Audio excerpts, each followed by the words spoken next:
Poi il presidente Giulio Trevisan, dopo la partita contro la Falco Porto Pescara, un buon pareggio che comunque ci mantiene sempre su più 11, sempre rispetto allo sportore. Com'è il suo punto di vista? Allora, il mio punto di vista è che è stata una partita molto tirata, dove, come spesso accade, i nostri avversari si sono preoccupati di difendersi più che di giocare. Comunque è un risultato assolutamente giusto, perché sicuramente i nostri avversari hanno meritato il pareggio e andiamo avanti. La prima di ritorno, insomma, i risultati comunque ci stanno dando ragione, andiamo avanti. Tempo di bilancio, adesso abbiamo terminato il girone di andata a più 11, battendo quasi tutti i record. Un bilancio di fine anno di questa nuova società che è nata da pochi mesi. Ma diciamo, il bilancio direi che è un bilancio assolutamente positivo, sono 6 mesi di lavoro, questa iniziativa è nata a fine giugno, quindi direi che possiamo essere soddisfatti.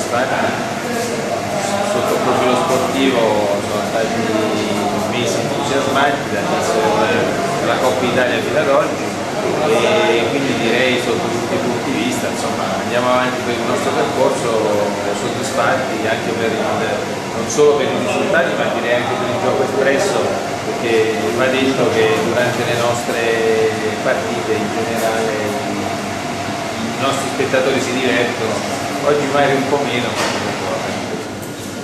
Per chiudere un ultimo messaggio ai nostri tifosi per gli auguri di Buon Natale.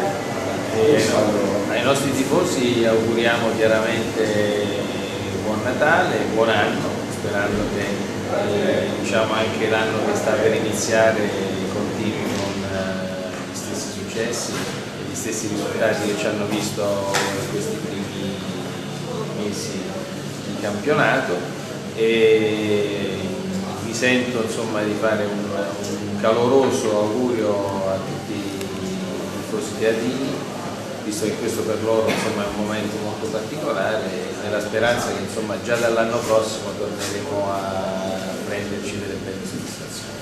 Grazie. Buona serata a tutti. Complimenti. Grazie Presidente. Buon Natale per lei.